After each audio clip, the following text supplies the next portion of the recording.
CA inter pass करने के बाद अगर आपने गलत आर्टिकलशिप चूज़ कर ली तो आपके 2-2.5 साल बर्बाद हो जाएंगे। क्योंकि जब मैंने सीए इंटर पास किया था मेरे मन में भी बहुत क्वेश्चन होते थे कि कौन सी फर्म में आर्टिकलशिप करना है, मिड साइज़ फर्म में करना है कि स्मॉल साइज़ में करना है, कौन सी डोमेन में आर्टिकलशिप करना है, कहाँ से आर्टिकलशिप करना है, फर्म को अप्रोच कैसे करना है, फर्म को मेल कैसे करना है, फर्म के नंबर कैसे मुझे मिलेंगे, मैं वहाँ पे जाके इंटरव्यू कैसे दूंगा, इंटरव्यू में मुझे क्या क्या पूछना है, क्या क्या मैं पूछ सकता हूँ, और इंटरव्यू में मुझे क्या क्या चीज़ें ध्यान रखनी है, क्या क्या मुझे पूछना है, फर्म को कैसे क्लासीफाई करना है। बहुत सारे डाउट मेरे मन में आते थे। और ये वीडियो देखने के बाद आपके मन में जो भी डाउट है जो मेरे मन में आते थे वो सब क्लियर हो जाने वाले हैं। और बहुत से ऐसा होता है ना कि 90% जो स्टूडेंट रहते हैं जब वो आर्टिकलशिप ज्वाइन करते हैं तो वो बहुत सारी गलतियां करते हैं जो उनको जिसका रिग्रेट उनको बाद में होता है, यार मुझे पहले पता होता तो मैं यहाँ नहीं फंसता।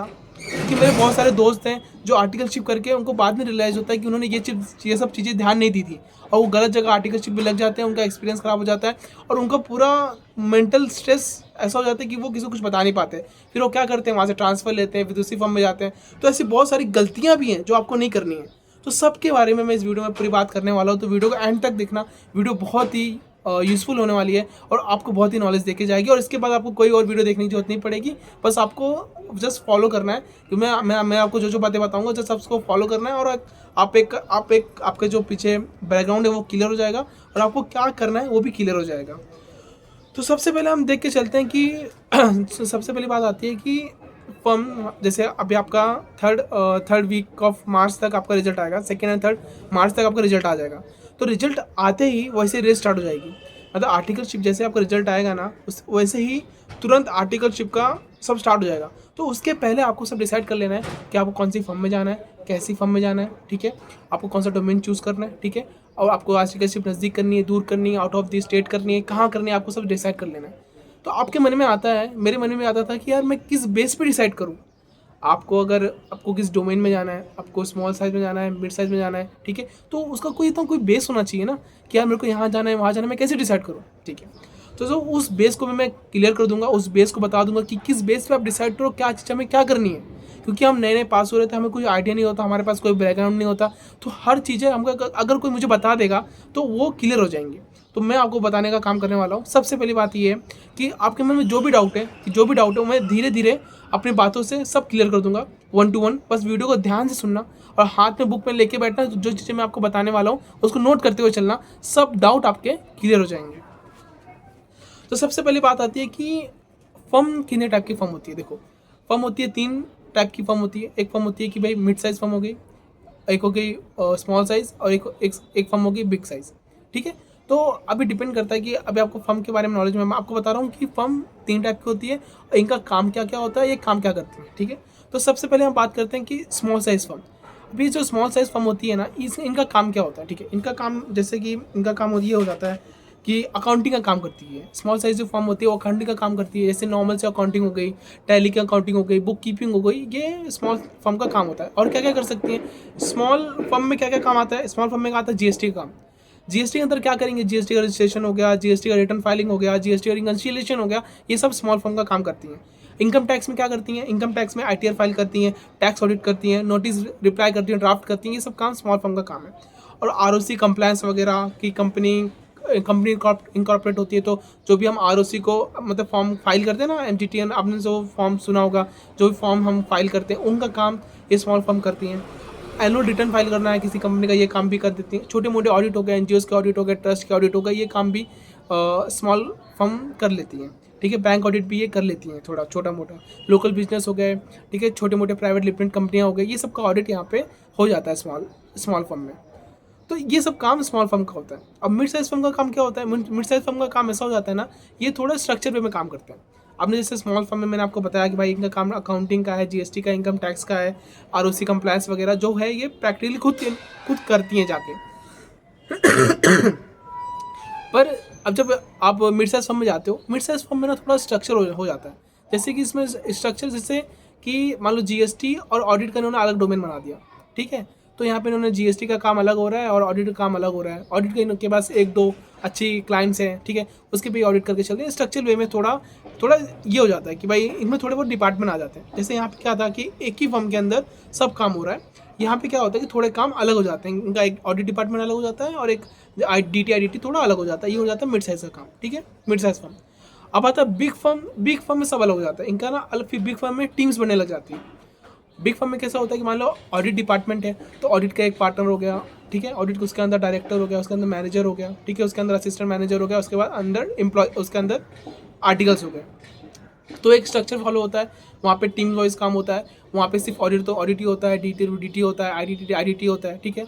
मिड साइज में थोड़ा होता है कि भाई चलो इनके पास और थोड़ा बहुत ऑडिट काम है और थोड़ा बहुत DT IDT काम है, तो थोड़ा बहुत मिक्स काम करके चलते हैं, ठीक है। और स्मॉल फर्म में तो वो डायरेक्ट ITR फाइल करना, रिटर्न फाइल करना, GST फाइल करना, ROC में फाइलिंग करना, एनुअल रिटर्न भरना, ठीक है, ये सब काम होता है।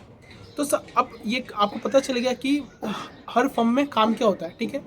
तो पहली बात तो ये है कि आप कैसे समझोगे, आपको कैसे पता चलेगा कि कोई भी फर्म मिड साइज फर्म है, स्मॉल फर्म है, ठीक है, कि लार्ज फर्म है, ये कैसे आपको पता चलेगा? क्योंकि आपको तो जो वो क्या काम करती है, क्या काम नहीं करती, तो कोई कुछ भी बता देगा, ठीक है। तो आप कैसे बेस पे डिसाइड करोगे कि ये कंपनी जो है स्मॉल फर्म है, ये जो फर्म है मिड साइज फर्म है, बिग फर्म है? आप कैसे पता करोगे? सबसे पहली बात ये होती है कि अगर उसके पार्टनर देखो आप, अगर जो भी स्मॉल फर्म होता है ना, उसके पार्टनर अगर 1 से 3 पार्टनर है, कोई भी फर्म का अगर 1 से 3 पार्टनर है तो वो स्मॉल फर्म है। अगर कोई भी फर्म का अगर 3 से लेके 7 या 8 पार्टनर है, 7-8 पार्टनर तक है तो मिड साइज फर्म है।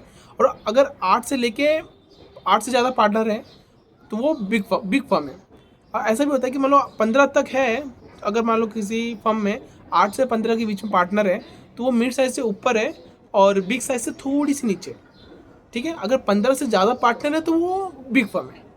क्योंकि हमारे मन में ऐसा ना, हमको बिग 4 के बारे में पता है कि 4 फर्म बिग 4 है कि डेलोइट, KPMG, EY, ठीक है, इनके बारे में हमको पता है। इनको छोड़ के हमें पता नहीं कि और बिग फर्म कौन सी है, ठीक है। और बिग फर्म है मतलब वहाँ पे 35 पार्टनर, 40 पार्टनर, ठीक है। बिग 4 में तो बहुत ज़्यादा पार्टनर्स होते हैं। बट अगर आपके कोई फर्म है, कोई फर्म में अगर 20 पार्टनर है, 25 पार्टनर है, 16 पार्टनर, 18 पार्टनर है, 30 पार्टनर है, तो वो बिग फर्म है, ठीक है। और अगर किसी में 10 से लेकर 15 पार्टनर है तो वो बिग फर्म से थोड़ी नीचे है, मिड साइज से थोड़ी ऊपर है।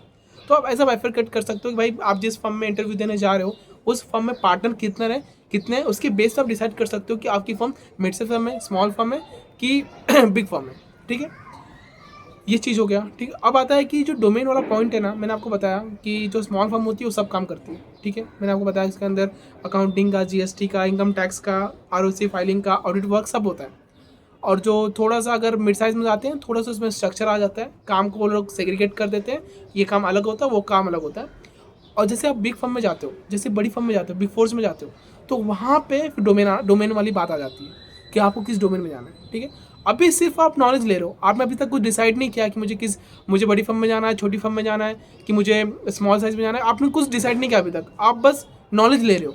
मैं आपको बस नॉलेज दे रहा हूँ, फर्म के बारे में नॉलेज दे रहा हूँ, ऊपर से नॉलेज दे रहा हूँ। अभी आप बस नॉलेज लो, सोचो मत, कोई डिसीजन मत बनाओ कि मुझे स्मॉल में जाना है, मुझे बिग में नहीं। आप बस नॉलेज लो कि हाँ भाई स्मॉल फर्म में क्या क्या काम होता है, मिड साइज में क्या क्या काम होता है, बिग फर्म में क्या क्या काम होता है, बिग फर्म्स में क्या क्या काम होता है, बस उसको नॉलेज लो। एज अ बड़ा भाई, जो मुझे नहीं पता था, जो मैंने खुद से फाइंड किया था, वो मैं आपको बता रहा हूँ। ये बस अभी नॉलेज लो, अभी डिसीजन मत बनाओ, सिर्फ सुनो समझो, डिसीजन बाद में लेंगे हम, ठीक है। अब आता है बिग फर्म। अब बिग फर्म में क्या होता है कि बिग फर्म में हो जाती है टीम्स, ऑडिट की अलग टीम, DT की अलग टीम, IDT की अलग टीम, रिस्क एडवाइजरी की अलग टीम, ट्रांसफर प्राइसिंग की अलग टीम, ठीक है, फॉरेंसिक ऑडिट की अलग टीम, हर चीज़ अलग टीम आ जाती है। उसमें फिर एक स्ट्रक्चर फॉलो होता है, बहुत बड़ा लंबा स्ट्रक्चर फॉलो होता है। ये बड़ी फर्म में ऐसा चीज़ होता है, ठीक है। तो अब आपके मन में आता है कि डोमेन, कि भाई अभी अगर मुझे डोमेन के बारे में बताओ कि आज के करंट पीरियड में कौन कौन से मार्केट में डोमेन अवेलेबल है। तो सबसे पहला बहुत फेमस डोमेन है ऑडिट। ऑडिट में भी तीन चार टाइप के ऑडिट होते हैं। एक ऑडिट होता है कि स्टैच्यूटरी ऑडिट होता है, जो आपने अपने CA इंटर में ऑडिट पढ़ी, वो स्टैच्यूटरी ऑडिट है, ठीक है, वो स्टैच्यूटरी ऑडिट है, ठीक है। और दूसरी ऑडिट होती है इंटरनल ऑडिट।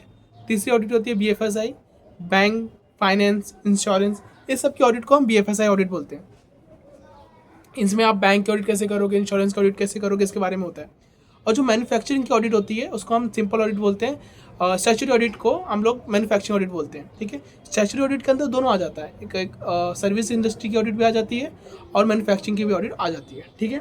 और इंटरनल ऑडिट ये किसी स्पेसिफिक कंपनी का होता है, मतलब किसी कंपनी के अंदर इंटरनल ऑडिट हो रहा है, स्टैट ऑडिट को तो आपको पता है कि क्या चीज़ें कैसे होती है, आपने जो पढ़ के रखा है ना इंटर में, वही स्टैट ऑडिट है कि हम जाके देखते हैं कंपनी का, चेक करते हैं कि कंपनी ने जो भी फाइनेंशियल स्टेटमेंट बनाया है वो सही बनाए हैं कि नहीं, ठीक है, क्योंकि वो इशू होते हैं, ठीक है, लिस्टेड कंप्लायंस इशू होते हैं, तो हम उसको चेक करते हैं बैलेंस शीट प्रॉपर है कि नहीं।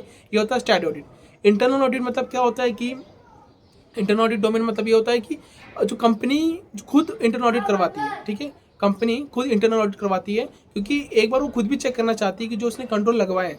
फॉर एन एग्जांपल, कोई कंपनी है और कंपनी के अंदर उन्होंने बहुत सारे कंट्रोल लगाए हुए हैं। मान लो उन्होंने कैश के लिए उन्होंने कोई कंट्रोल लगाया हुआ है कि कभी भी कैश जो आएगा इसका अप्रूवल लगेगा, उसको अप्रूवल लगेगा। तो क्या होता है, कंपनी खुद से भी एक बार रीअश्योरेंस करवाती है कि बाहर किसी फर्म को बोल दिया कि भाई एक बार आप खुद भी चेक कर लो हमारे जो कंट्रोल्स हैं वो बराबर है कि नहीं। तो बाहर की फर्म आके अंदर के कंट्रोल चेक करती है, वो इंटरनल कंट्रोल हो जाता है। एज दैट कि इंटरनल कंट्रोल ना, और जो स्टैट्यूटरी ऑडिट में जो करते हैं ना, वो statutory audit as a whole करते हैं।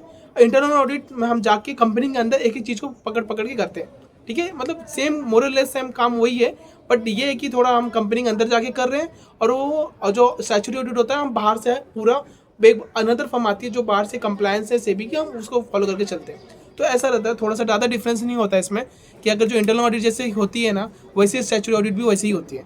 बट इंटरनल ऑडिट क्या होता है कि वो फर्म खुद करवा रहा है, और जो स्टैट्यूटरी ऑडिट है वो कंप्लायंस है। ये आप समझ के चलो, ये डोमेन हो गया। दूसरा होता है डीटी।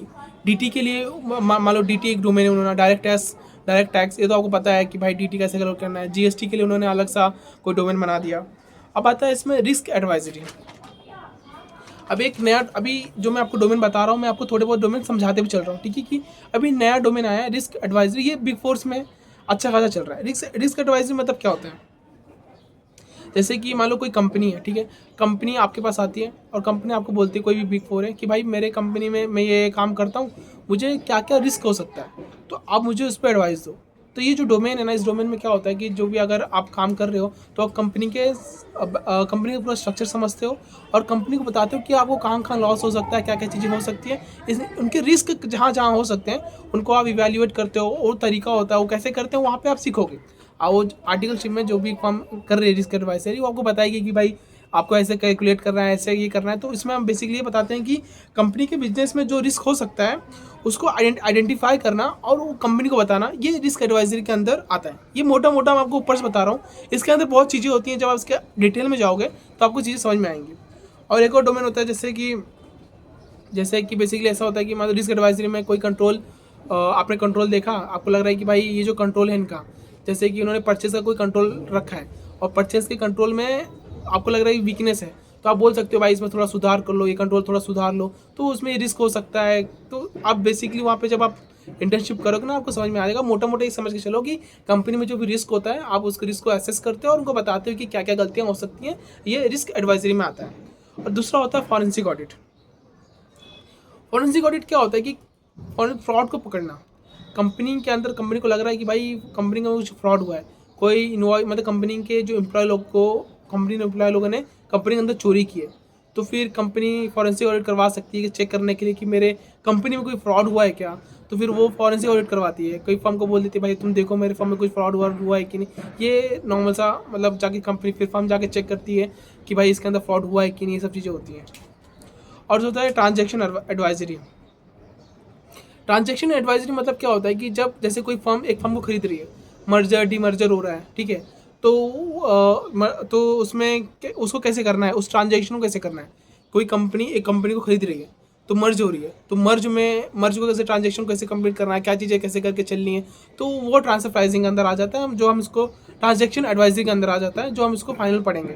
और तीसरा होता है ट्रांसफर प्राइसिंग। मतलब अगर कोई कंपनी, मतलब कोई एमएनसी ट्रांजैक्शन कर रही है बाहर, सपोज कोई एमएनसी कंपनी है एक कंट्री से दूसरे कंट्री में ट्रांजैक्शन कर रही है, ठीक है, तो वो हो जाता है। तो वो ट्रांजैक्शन कैसे करेगी, उसका अमाउंट क्या होगा, वो सब हमारे ट्रांसफर प्राइसिंग के अंदर आता है। ये सब जो ये सब फील्ड है ना, ये बिग फोर में ज़्यादा पॉपुलर है और ये नीश फील्ड है। नीश फील्ड मतलब इसमें ना, अगर आपको जॉब करना है ना, तो ये फील्ड के अंदर आप कर सकते हो। आपने आर्टिकलशिप ट्रांसफर प्राइसिंग अंदर की, आप जॉब भी इसके अंदर कर सकते हो, क्योंकि नीश फील्ड है, बहुत इमर्जिंग फील्ड है। ये ट्रांजैक्शन एडवाइजरी, रिस्क एडवाइजरी बहुत नीच फील्ड है। और ये भी ऐसा मुश्किल भी है, जल्दी मिलता भी नहीं है। आप जैसे कि बिग फोर के अलावा मुझे नहीं लगता कोई और फर्म भी ये सब चीज़ करती होंगी, बट इतना मिलना मुश्किल है। तो इन सब चीज़ का बस आपको नॉलेज लेके चलना है कि एक्चुअली है क्या, रिस्क एडवाइजरी है क्या, ये ट्रांजैक्शन एडवाइजरी है क्या, ठीक है, इसको नॉलेज लेके चलना है। अब आपको सब पता चलेगा कि भाई फर्म कितनी होती है, ठीक है। और मैंने आपको बताया डोमेन बस बिग फर्म में होता है, बाकी mid size and small firm में आपको मिक्स एक्सपोजर मिलता है। ऐसा ज़रूरी नहीं कि कोई स्मॉल फर्म है तो उसके अंदर जीएसटी का भी काम हो, डीटी का काम हो, आईटीटी का भी काम हो, एनुअल रिटर्न का भी काम हो, ज़रूरी नहीं है। क्योंकि कुछ कुछ स्मॉल फर्म ऐसी होती है ना जिनके पास सिर्फ जीएसटी का काम है।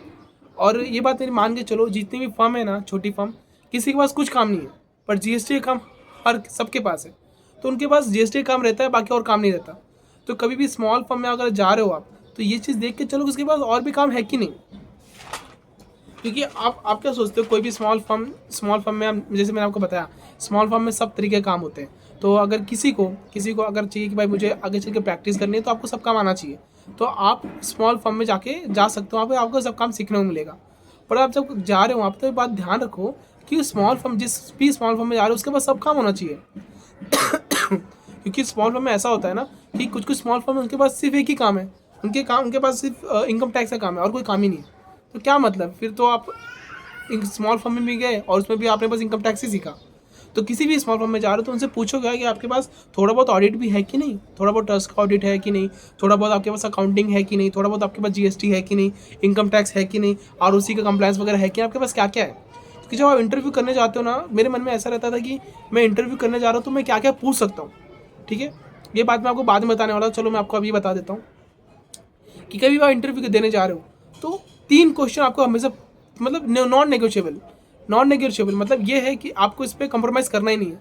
पहला टाइमिंग को लेके, दूसरा सैटरडे संडे ऑफ है कि नहीं, कितने ऑफ है, वो आपको खुद को डिसाइड करना है वो क्या चाहिए, ठीक है। आपको सैटरडे ऑफ चाहिए तो आपको देखो कि जिस फर्म में सैटरडे ऑफ है कि नहीं, वहाँ पे टाइमिंग पूछो कि भाई टाइमिंग क्या है, कि भाई आपका टाइमिंग 10:30 से कितना टाइमिंग है आपका, टाइमिंग देखो। और तीसरा क्लाइंट्स, आपके पास क्लाइंट्स कैसे हैं, ठीक है। आप उनसे पूछ लो डायरेक्ट, आप ऐसा नहीं है कि आप पूछ नहीं सकते, आप पूछ सकते हो, नॉर्मली पूछ सकते हो सर आपके पास क्लाइंट्स कैसे हैं, आपके पास क्या क्या काम है, क्या क्या एक्सपोजर मिलेगा, ठीक है। आप कैसे हेल्प करोगे, मेरी क्लासेस रहेंगी, ठीक है, तो वो कैसे मैनेज होंगी, मेरे सैटरडे संडे मेरी क्लासेस रहेंगी, मैं बहुत दूर से आता हूँ। तो सब चीज़ आपको जो लगता है ना, जितना पूछना है उतना पूछ लो आप।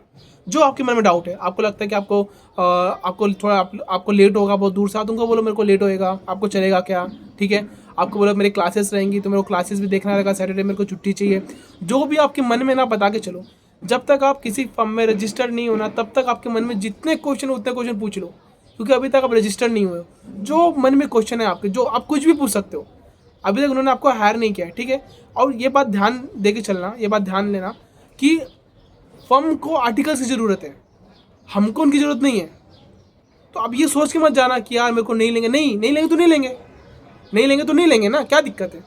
आपको ये सोच के नहीं जाना है कि भाई मेरे को लोग नहीं लेंगे यार, मेरे को थोड़ा जैसा हाँ मैं मिला देती हूँ, नहीं।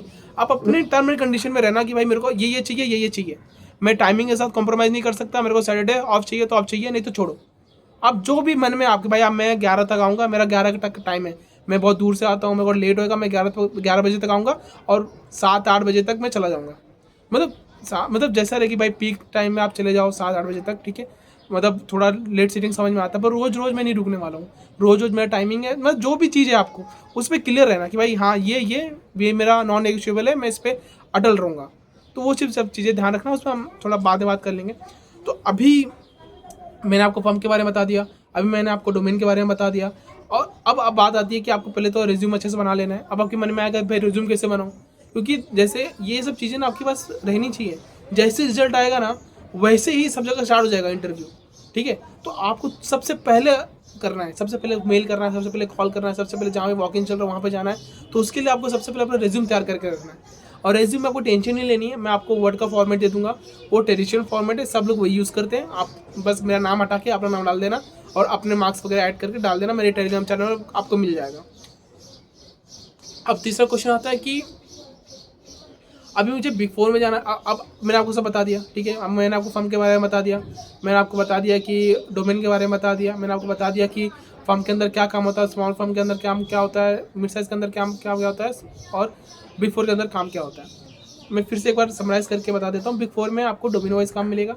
कोई भी एक स्टैच्यूटरी ऑडिट हो तो स्टैच्यूटरी ऑडिट करोगे, अगर इंटरनल ऑडिट हो तो इंटरनल ऑडिट करो, डीटी तो डीटी करोगे, आईटीटी तो आईटीटी करोगे। मिड साइज फर्म में ऐसा होता है कि भाई आपको थोड़ा बहुत सब काम मिक्स मिक्स मिलता है, उसमें थोड़े बहुत डोमेन होते हैं पर इतने डोमेन नहीं होते। स्मॉल फर्म में आप सब काम करके चलते हो। तो आपका मन में आता है अगर मुझे प्रैक्टिस करनी है, अगर आपको प्रैक्टिस करनी है आगे चल के, ठीक है, तो ये सोच के चलो कि भाई अगर मुझे प्रैक्टिस करनी है तो मैं अब मिड साइज या स्मॉल में जा सकती हूँ। अगर और ये भी ध्यान रखना, अगर मिड साइज स्मॉल में जा रहे हो उनके पास सब काम होना चाहिए। आपको इंटरव्यू में सब पूछ लेना है कि आपके पास क्या क्या काम है। उनके पास डीटी का भी काम है, आईटीटी का भी काम है, सब काम होना चाहिए। अगर स्मॉल और मिड साइज में जा रहे हो ना तो उनके पास पूछना क्या क्या काम है, क्योंकि आपको प्रैक्टिस करनी है। तो प्रैक्टिस करनी है मतलब आपको सब फील्ड का थोड़ा थोड़ा नॉलेज होना चाहिए। तो आप किसी फर्म में जा रहे हो तो देखो भाई कि भाई इनके पास सब काम है कि नहीं, ठीक है। और उनके पार्टनर देखो कि पार्टनर कितने हैं। अगर जितने ज़्यादा पार्टनर रहेंगे उतना अच्छा रहेगा मिड साइज स्मॉल साइज में।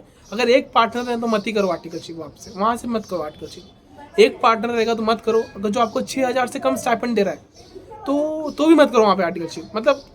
मतलब ही नहीं है यार। मतलब अगर कोई आपको 6,000 से कम दे रहा है ना, मैं तो यहाँ पे 8,000 बोलने वाला था, पर चलो 6,000 से कम दे रहा ना, आर्टिकलशिप करना ही नहीं, सोचना ही नहीं, तो करो ही मत। क्या मतलब है, आप रोज़ सुबह शाम दे के जा रहे हो और आपको मतलब मैं तो बोल रहा हूँ 8,000 फिर भी कम, ठीक है। मतलब 8,000 से तो 8,000 तक तो फिर भी चलो, 6,000 तो फिर भी मैं बोल रहा हूँ कि चलो 6,000 तक फिर भी मैनेज कर सकते हो। मैं तो 8,000 बोलने वाला था, पर ठीक है 6,000 के ऊपर ही होना चाहिए यार। तो 6,000 तो 6,000 से ऊपर कोई आपको 5.5 4 दे रहा तो मत ही करो आर्टिकलशिप। पहला रेड फ्लैग है, छोड़ दो उसको। मैं तो बोलता हूँ अगर 8,000 तक, 8,000 से भी कम, पहले तो सोच के चलो 8,000 से कम दे रहा है तो मत ही करो। चलो ठीक है 6,000 मैंने बोल दिया, बट मैं पर्सनली बोलता हूँ 8,000 से कम दे रहा तो आर्टिकलशिप करो ही मत, वहाँ से मत करो आर्टिकलशिप। भले ही आपको कितना भी बहुत एक्सपोजर मिल रहा है, ये मिल रहा है, वो रहा है, मत करो आर्टिकलशिप। कोई मतलब नहीं है। 8,000 से कम दे रहे हो यार, क्या मतलब, कुछ भी मत ही करो आर्टिकलशिप, ठीक है। पहला पॉइंट तो ये।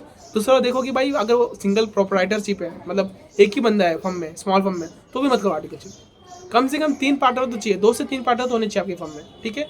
और अगर आपके देखो ये जो पैसे वाली बात है ना स्टाइपेंड की, अगर आपके घर के नज़दीक है, ठीक है, अब घर के नज़दीक है तो आप कर सकते हो, ठीक है। आप मान लो आपका घर के नज़दीक में कोई फर्म है, आपकी जगह आप घर के आजू बाजू फर्म ढूंढ रहे हो, स्मॉल फर्म, आपको स्मॉल फर्म मिली, आपका एरिया इतना अच्छा नहीं है, गांव जैसा एरिया या फिर सिटी में नहीं है, तो थोड़ा चार्जेस कम मैं समझ सकता हूँ, ठीक है। तो अगर फिर वो आपको देते हैं 5-6 हज़ार रुपये तो आप ले सकते हो। बट आप दूर जा रहे हो, 1-1.5 घंटा ट्रैवलिंग भी कर रहे हो, फिर भी आपको उसमें 6,000 या फिर 6,000 से कम दे रहे हैं तो फिर मत करो। क्योंकि अब इसमें भी ये बात भी आ जाती है, चलो ये बात भी मैं आपको बता ही देता हूँ कि कभी कभी ऐसा होता है ना कि आप रह रहे हो कि बहुत दूर जा रहे हो, ठीक है, और घर के नज़दीक में आर्टिकलशिप मिलेगी पर आपको पैसा कम मिलेगा। तो आप सोचते हो कि भाई मेरे को टाइम बचाना है। अगर आपको टाइम बचाना है तो आपको चाहिए कि भाई मेरे को टाइम बचाना है, मेरे को ये करना है, मेरे को पढ़ाई ज़्यादा करनी है, टाइम बचाना है, इसलिए मैं घर के पास आर्टिकलशिप ले लेता हूँ, तो फिर पैसे कोई लेना देना होता नहीं है। पर ऐसा होता है कि आप दूर जा रहे हो, 1-1.5 घंटे का ट्रैवलिंग कर रहे हो, तो आपको पैसा देखना है फिर कि भाई 8,000 कम से कम 8,000 तक तो मिलना ही चाहिए। और दूसरी बात ये है ना, घर के आजू बाजू आर्टिकलशिप मत करो। अगर आप दादा सपोज करो आप कल्याण में रहते हो, कल्याण, डोंबिवली, बदलापुर, टिटवाला रहते हो आप, देखो अगर आप चेन्नई में रह रहे हो, आप मध्य प्रदेश में रह रहे हो, आप बैंगलोर में रह रहे हो, कहीं भी रह रहे हो, आपको अच्छी जगह से आर्टिकलशिप करनी है। मतलब जैसे अभी मुंबई है, जैसे कोई बदलापुर में है, तो वो CST, दादर, लोअर परेल, यहाँ पे आर्टिकलशिप देखें।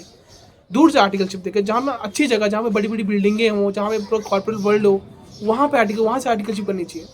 तो भले आपको ट्रैवलिंग टाइम जाएगा, 1-1.5 घंटा, 2 घंटा आपका ट्रैवलिंग टाइम जाएगा, आने जाने का 4 घंटा हो जाएगा, बट मेरी बात मानो कुछ ना कुछ सीखने को मिलेगा।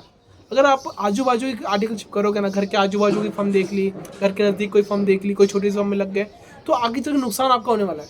क्योंकि आप फिर आपको कुछ सीखने को नहीं मिलेगा, आप वो ना मतलब कुएं की मेढक रह जाओगे, आप देखोगे नहीं लोगों को। क्योंकि मैं आपको पर्सनल बताऊं, मेरे को 3 महीना हो गया आर्टिकलशिप करते हुए।